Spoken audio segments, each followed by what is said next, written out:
Hola, muy buenos días. Somos el grupo 14C y hoy les vamos a hablar sobre la neuropsicología. ¿Alguna vez se han preguntado por qué alguien que recibe un golpe en la cabeza puede olvidar quién es, pero sigue sabiendo cómo caminar, cómo tocar la guitarra o cómo poder hacer muchas otras funciones? ¿O por qué hay personas que pierden el habla sin poder perder su inteligencia? Todo esto tiene que ver con el cerebro y la ciencia que estudia esta conexión. Es la neuropsicología. Vamos a explorarla. Bien. En primer lugar, ¿qué es? Bien, la neuropsicología estudia la relación que existe entre el cerebro y nuestro comportamiento. Esta no trabaja sola, se apoya en la neurología, la psicología, la biología y la farmacología. Lo que hace muy especial a esta rama es que explica cómo el cerebro determina cómo pensamos, cómo recordamos, cómo hablamos y cómo nos movemos. El término como tal apareció en 1949, usado por primera vez por Head. Vamos a hablar un poco sobre las definiciones de la neuropsicología. Varios autores han definido esta disciplina desde distintas perspectivas, pero voy a mencionar cuatro que considero especialmente importantes. Kolb y Wishan la definen como el estudio de la relación entre la función cerebral y el comportamiento. Ellos destacan que su enfoque central es desarrollar una ciencia del comportamiento humano basado en cómo funciona el cerebro. Luria, por su parte, la describe como una rama de la ciencia que es dedicada al estudio de los sistemas cerebrales que intervienen en formas complejas de actividad mental, ya sea el cómo percibimos, el cómo hablamos, el lenguaje y la inteligencia. Portellano la define como un abordaje multidisciplinar que estudia las relaciones entre los procesos neurobiológicos y el comportamiento humano. Este destaca el papel de la neurología para poder entender las patologías como por el daño cerebral. Fernández, Paul y Mastiu la definen como la disciplina de la psicología que identifica, evalúa, diagnostica y rehabilita alteraciones derivadas de nuestro sistema nervioso central. Ahora vamos a hablar un poco sobre qué es lo que la distingue de otras ciencias. Vamos a hablar de las características. Bueno, esta usa el método científico, tanto como para formular hipótesis como para poder experimentar. Esta se enfoca en las funciones mentales superiores como la memoria, el lenguaje, la atención, las emociones y trabaja especialmente en el córtex cerebral asociativo, que es donde ocurren los procesos cognitivos más complejos y también donde el daño es más frecuente. Y es profundamente interdisciplinaria, como ya lo hemos venido diciendo anteriormente, ya que se trabaja con muchos otros profesionales como los neurólogos, los terapeutas del habla, los psicólogos, los fisioterapeutas. A continuación le voy a dar el paso a mi otra compañera para que siga explicando. Buenas tardes, mi tema es la neuropsicología clínica. La neuropsicología clínica es una rama de la psicología que estudia la relación entre el cerebro y la conducta de una persona, especialmente cuando hay daño cerebral o alteraciones neurológicas. ¿Qué hace la neuropsicología clínica? Evalúa el funcionamiento de procesos como memoria, atención, lenguaje, pensamientos, percepción. Además, detectar alteraciones cognitivas o emocionales causadas por traumatismos cráneoencefálicos, accidentes cerebrovasculares, enfermedades neurodegenerativas como el Alzheimer, epilepsia y tumores cerebrales. Dentro de esta área existen dos procesos fundamentales que permiten comprender y tratar las alteraciones de los pacientes. Estas son evaluación neuropsicológica y rehabilitación neuropsicológica. En la evaluación neuropsicológica consiste en realizar entrevistas y pruebas especializadas para analizar el funcionamiento del cerebro. Se evalúa aspectos como memoria, atención, lenguaje, capacidad de razonamiento. El objetivo es identificar qué funciones están afectadas y cuáles están conservadas. La rehabilitación neuropsicológica. En la rehabilitación neuropsicológica se utiliza ejercicios, terapia para ayudar a recuperar funciones cognitivas alteradas después de la evaluación. Algunas estrategias son ejercicios de memoria, actividades de concentración, terapias de lenguaje y apoyo emocional. Esto ayuda a la persona a adaptarse y a funcionar mejor en su entorno, a pesar de las dificultades cognitivas o neuropsicológicas. Actualmente, la neuropsicología clínica es fundamental en áreas como la medicina, la educación y la salud mental. Gracias a ella es posible detectar enfermedades neurológicas de manera temprana y ofrecer tratamientos más adecuados. Además, ayuda a mejorar la adaptación de los pacientes a su vida cotidiana. En conclusión, la neuropsicología estudia la relación entre el cerebro y la conducta humana, mientras que la neuropsicología clínica se enfoca en la evaluación y tratamiento de personas con alteraciones cognitivas o neurológicas. Muchas gracias. A partir de diferentes ideas sobre la mente, el cerebro y la conducta. Su evaluación permitió pasar de explicación filosófica a una visión científica basada en un estudio del sistema nervioso y las alteraciones producidas por las lesiones cerebrales. Desde la antigüedad del ser humano se ha preguntado dónde se origina el pensamiento, las emociones y la conducta. En este contexto surgieron dos posturas principales, la hipótesis cerebral y la hipótesis cardíaca. La cerebral sostenía que el cerebro era el centro de la actividad mental, mientras que la hipótesis cardíaca planteaba que el corazón era el órgano principal relacionado con la vida mental y emocional. Entre los pensadores que defendieron la importancia, en este caso del cerebro, estuvieron Hipócrates, Arsenio, Planto. Ellos defendieron y consideraban que la actividad nacional y algunos procesos intelectuales estaban relacionados con el cerebro. En cambio, Aristóteles y Empedocles, ellos defendieron la idea de que los procesos mentales se ubicaban en el corazón. Aunque durante mucho tiempo asistió este debate, finalmente la hipótesis cerebral fue tomando mayor fuerza. Después apareció la etapa importante, la teoría ventricular. Galeno planteó que la actividad mental se encontraba en el líquido cefalorraquídeo, ubicado en los ventrículos cerebrales. Esta fue aceptada durante muchos siglos, sin embargo, Andrés Vesalio se opuso a esta teoría y propuso que las funciones mentales se relacionaban con el tejido nervioso central. En cambio, fue fundamental porque permitió estudiar el cerebro como una estructura activa en la conducta humana. Más adelante surgió un debate muy importante para la neuropsicología, el localismo y el holismo. El localismo planteaba que cada función mental podría ubicarse en una zona específica, mientras que el holismo sostenía que el cerebro funcione como una totalidad integrada. Ambas posturas fueron importantes porque una ayudó a identificar las áreas específicas cerebrales y la otra permitió comprender que muchas funciones dependen de la coordinación de varias zonas. Dentro del localismo aparece la frenología, propuesta por Frank Joseph y Johann Schupper-Sein.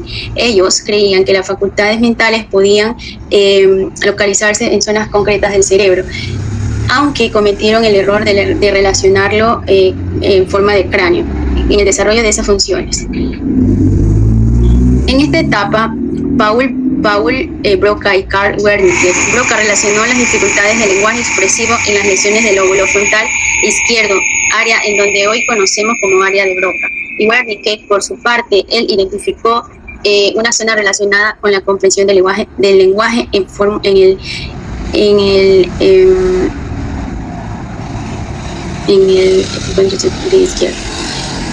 Para el siglo XX, la neurología empezó a consolidarse como una disciplina, lo que ayudó a fortalecer este campo como una área especializada dentro de la neurociencia. Donald Hebb, aparte es muy importante de comprender relaciones entre el aprendizaje y la memoria en el sistema nervioso, planteó que la experiencia puede modificar las conexiones neuronales, fortaleciendo ciertos circuitos cerebrales. Esto fue importante porque permitió explicar que el aprendizaje no es solo un proceso psicológico, sino que también es lo que produce cambios en el cerebro. Alexander Luria es considerado una figura central contemporánea. Su aporte principal fue proponer que las funciones mentales superiores no dependen de solo una sola cerebral, sino de sistemas funcionales complejos. Esto quiere decir que los procesos como el lenguaje, la memoria, la atención o la planificación necesitan la participación coordinada de varias áreas cerebrales. Finalmente, la neuropsicología actual integra conocimientos de la neurología, la psicología, la neurociencia cognitiva, la evaluación clínica y la rehabilitación. Su desarrollo histórico permitió comprender que el comportamiento humano está profundamente relacionado con el funcionamiento cerebral. Por eso, hoy a la neuropsicología se le aplica en contextos clínicos, educativo, hospitalario e investigativo, especialmente para evaluar, rehabilitar alteraciones cognitivas, emocionales y conductuales. Bien, y como por último, vamos a hablar sobre el sistema nervioso central. Continuemos. Si bien sabemos, el sistema nervioso central está organizado de diferentes niveles funcionales, que estos trabajan de una manera coordinada y conjunta para controlar lo que es la conducta, las emociones y las funciones vitales del ser humano. Ahora hablemos de la médula espinal. La médula espinal es aquella que controla los reflejos básicos, como por ejemplo retirar la mano ante un evento doloroso. Es decir, si prendemos una estufa y colocamos nuestra mano sobre ella, aunque la médula espinal esté desconectada del cerebro, esta genera automáticamente una respuesta ante este estímulo y es retirar la mano. Después tenemos lo que es el cerebro posterior. Este está formado por 3 partes. El primero es el bulbo raquídeo, que es aquel que controla las funciones vitales como la respiración, la presión arterial y el ritmo cardíaco. Luego tenemos el puente, que es aquel que coordina los movimientos y la postura corporal. Siguiente tenemos el cerebelo. Es el encargado de regular el equilibrio, la coordinación motora y también participa en algunas funciones cognitivas, como la memoria y la atención. Luego tenemos lo que es la formación reticular. Es aquella que regula la vigilia, el estado de alerta y el nivel de conciencia mediante el sistema activador reticular ascendente, o por sus siglas conocido como SARA. Algunas lesiones, o si es que en esta parte se presentan lesiones, pueden producir tipos de somnolencia, estupor o a su vez también el coma. Luego hablemos del mesencéfalo, que es aquel que participa en los reflejos visuales y auditivos.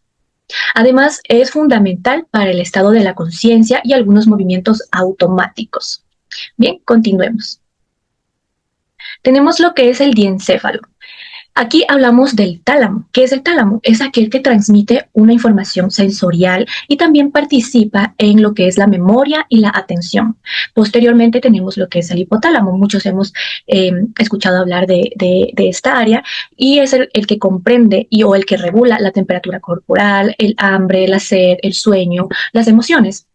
Seguido de este tenemos lo que es la corteza cerebral, que es la región más desarrollada y la más relacionada con las funciones mentales superiores. Esta se divide en 3 partes. Tenemos las áreas primarias, que son aquellas que reciben los estímulos sensoriales o las que generan el movimiento. Después tenemos las áreas secundarias, que son las que interpretan la información, y finalmente las áreas terciarias, que son las que integran los diferentes estímulos complejos.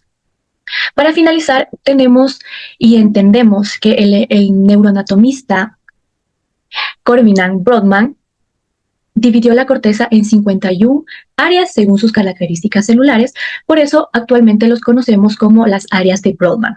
Aquí hablamos sobre los lóbulos cerebrales y ellos cumplen unas funciones específicas. Por ejemplo, tenemos el lóbulo frontal, que es el encargado del movimiento, del razonamiento, del lenguaje y de las funciones ejecutivas. Es decir, el lóbulo frontal también es el encargado de permitirnos tomar decisiones. Tenemos el lóbulo parietal, que es el encargado de la sensibilidad y de la orientación espacial, es decir, de mantenernos en equilibrio. Tenemos también, seguido de este, el lóbulo temporal, que es el que su función comprende la audición, la memoria y también la comprensión del lenguaje. Y finalmente tenemos el lóbulo occipital, que es aquel que nos permite procesar las imágenes. Entonces es el encargado del procesamiento visual. Para concluir, entendemos que el sistema nervioso central funciona de una manera integrada, permitiendo la coordinación así de los procesos cognitivos, de las emociones y de las conductas esenciales que son para la vida humana. Muchas gracias. Bueno, con toda la información presentada anteriormente, podemos tener una visión un poco más clara sobre lo que es el desarrollo y la importancia de la neuropsicología. Por eso, para finalizar esta exposición, compartiré las conclusiones más relevantes de este tema. Podemos concluir que la neuropsicología es una disciplina fundamental dentro de la ciencia de la salud y también del comportamiento humano, ya que ésta estudia la relación que existe entre el cerebro y también la conducta.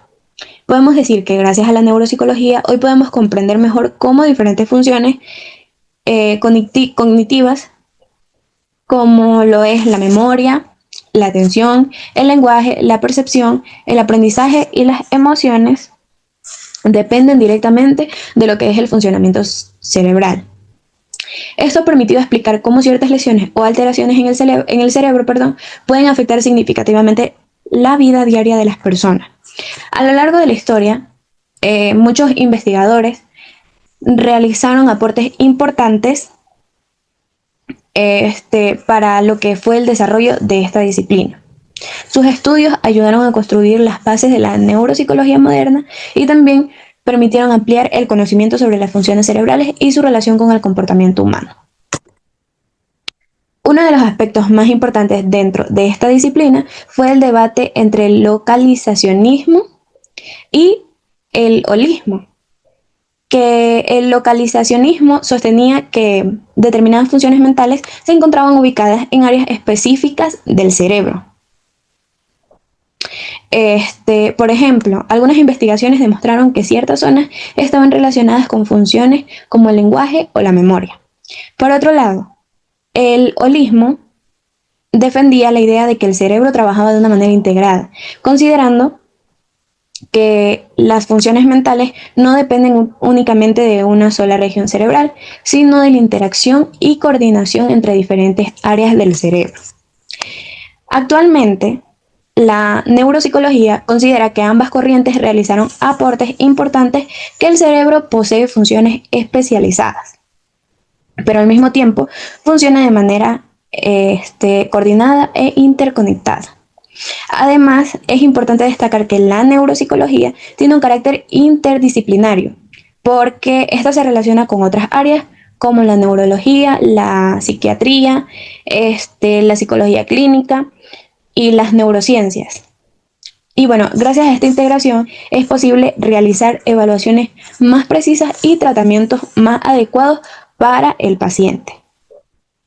En la actualidad, la neuropsicología tiene una gran aplicación en la evaluación, diagnóstico y rehabilitación de personas con lesiones cerebrales, trastornos del desarrollo, enfermedades neurodegenerativas o dificultades cognitivas. Por ejemplo, estas contribuyen en casos de accidentes cerebrovasculares, traumatismos, Alzheimer, problemas de atención y alteraciones del lenguaje. Asimismo, este cumple un papel muy importante en la rehabilitación neuropsicológica, ya que busca ayudar a los pacientes a recuperar sus habilidades afectadas o también a desarrollar estrategias que les permitan adaptarse mejor a su vida cotidiana y también mejorar un poco lo que es su calidad de vida. Bueno, finalmente podemos decir que la neuropsicología continúa evolucionando constantemente gracias a los avances científicos y también tecnológicos, permitiéndonos comprender cada vez más lo que es el funcionamiento del cerebro humano. Por esta razón, su estudio es esencial, no solo porque la medicina y la psicología, sino también para poder contribuir al bienestar y a la calidad de vida de las personas. Gracias, esa fue nuestra exposición. Muchas gracias.